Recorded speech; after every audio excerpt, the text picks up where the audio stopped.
Vamos para a 11ª parte, né, do vídeo. Nessa manhã aqui em Belém, né, no Pará, aqui na 11ª parte do vídeo.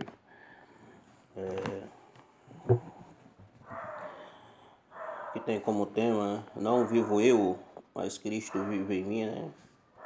É o desejo de Deus, nossa plena filiação, né? O desejo de Deus. Qual é o desejo de Deus? É nossa plena filiação, né? Então a gente vê aqui, ó. Então vamos aqui. Embora composto de poucos capítulos, o livro de Gálatas nos revela a base da economia neotestamentária de Deus. Por isso ainda continuaremos discorrendo sobre essa carta. No início do capítulo 3, Paulo exclama: o Gálata insensato, ó Gálatas insensatos, quem vos fascinou a vós outros, antes cujos olhos foi Jesus Cristo, exposto como crucificado. Quero apenas saber isto de vós: recebeste o Espírito pelas obras da lei? Recebeste o Espírito pelas obras da lei ou pela pregação da fé? Né? Então, Paulo fez uma pergunta, né, para os Gálatas, querendo saber dos Gálatas que recebeste o Espírito de Deus, né? O Espírito de Deus pelas obras da lei ou pela pregação da fé? Pela pregação da fé, né? Claro, por meio de Jesus Cristo, né? Então, a salvação nossa vem pela fé em Jesus Cristo, né? Pela pregação da cruz, pela pregação do Evangelho, que depois foi dado aos apóstolos, né? Lá em Atos 2, né? A igreja, aí surgiu a igreja primitiva depois que Jesus morreu. Então vamos continuar. Nos versículos 1 e 2, né, de Gálatas, primeiro fala isso. Receber o Espírito equivale a Cristo viver em nós. O Espírito é o resultado da obra redentora de Cristo, por meio da encarnação, viver humano, crucificação, morte, ressurreição e ascensão. Cristo tornou-se o Espírito todo, inclusive, que dá vida, a fim de habitar em nós e nos santurar da vida e natureza divinas. Então, através de Jesus Cristo, tornou-se possível a gente ser salvo. 1 Coríntios 15, capítulo 15, versículo 45, Romanos 8, 6, Romanos 6, 10 e 10, 11. Né? Então a gente vê aqui que está falando aqui por meio, vamos ler aqui de novo, receber o Espírito equivale a Cristo viver em nós. Cristo que vive em nós. Então qual é a importância do Espírito Santo de Deus em nossas vidas? Né? Então aqui fala que a importância equivale a Cristo viver em nós. Toda pessoa que tem o Espírito Santo, isso demonstra que Deus está na vida dele, na vida dela. Isso demonstra que Deus, que Jesus habita, né, dentro dele, dentro dela. Porque Jesus hoje, ele não habita mais em carne como ser humano. Hoje ele habita através do seu Espírito Santo, né, que é um Espírito. Então, através do Espírito Santo, ele testifica de Jesus. Ele testifica em nossas vidas que Jesus está em nossa vida, que Jesus está na sua vida. Então, é através do Espírito Santo. Então, o Espírito Santo, isso que a Bíblia diz, o Espírito Santo testifica de Jesus. Testifica das obras que ele fez aqui na terra. Como que a gente vai saber se a gente não estava na época, se a gente não era da época? É através do Espírito Santo. Então o Espírito Santo ele tem a função de convencer o homem dos seus maus caminhos. A mulher, quando fala em homem, está se referindo a toda a carne, né? Toda a natureza humana. Né? O homem ele representa toda a natureza humana, o homem, a mulher, as crianças, enfim, todos. Então aqui fala que o resultado, ó, receber o Espírito equivale a Cristo viver em nós. O Espírito é o resultado da obra redentora de Cristo, por meio da encarnação, no viver humano, na crucificação, na morte, na ressurreição e na ascensão. Cristo tornou-se o Espírito todo exclusivo que dá vida a fim de habitar em nós e nos saturar da vida e natureza divinas. Então a gente vê aqui que através do Espírito Santo, né, por meio da encarnação, né, da obra, o Espírito é o resultado da obra redentora de Cristo na cruz. Então quando ele foi, ele disse: eu vou, mas ele falou em João, né, ele disse: quando eu for, eu deixarei o Espírito Santo, né? Então quando Jesus subiu, foi ao céu, ele deixou o Espírito Santo para testificar dele aqui na terra, para mostrar para nós o que nós deveríamos fazer, o que a gente deve fazer, né, no dia a dia. Então vamos lá para frente. A suficiência da obra de Cristo. Em Gálatas 3:3, Paulo pergunta: sois assim insensato, que tendo começado no Espírito, esteja agora vos aperfeiçoando na carne, né? Então a gente vê aqui que Paulo perguntando se os Gálatas insensatos, né, começaram no Espírito e agora estão acabando na carne, né? Então a gente vê que existe uma certa recaída, né, no mundo cristão. Existe uma certa recaída de alguns homens, algumas mulheres. Até mesmo em outrora era uma benção e de repente cai, né? Então a gente vê que tem um grande perigo. A vida do cristão ela tem altos e baixos também, como a vida, qualquer ser humano. A gente vê que aqui na Terra tem recaída, tem pessoas que estão bem, aí de repente perde todo o dinheiro, fica pobre, né? E tem gente que era pobre e de repente fica rico. Então a vida tem essa viravolta, né? O mundo gira, que nem diz, o mundo gira e dá a volta. Então hoje você está lá em cima, amanhã você pode estar lá embaixo, né? Hoje você está lá em cima, amanhã você pode estar embaixo.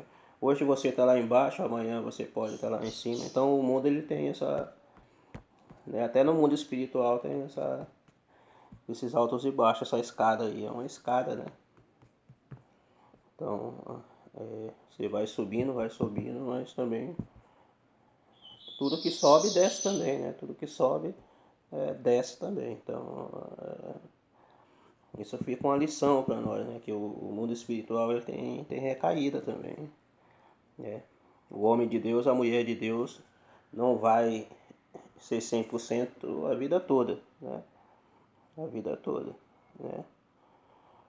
Então você pode, geralmente o começo é muito bom, o começo da vida cristã é muito bom. Você começa e aí Deus vai usando, vai trabalhando, né? Chega um certo tempo por causa das lutas, dos problemas, a pessoa recua um pouco. Aí tem pessoas que voltam de novo, né, ao patamar de novo, ele volta de novo. Então, o mundo espiritual tem essa recaída. Então, e tem também essa elevação. Então, existe dois, como se fosse uma balança, né? Então, o cristão tem isso daí, né? Mas isso não quer dizer que você não vai se salvar, não é salvo, né? Isso é a hierarquia, né? A hierarquia, né?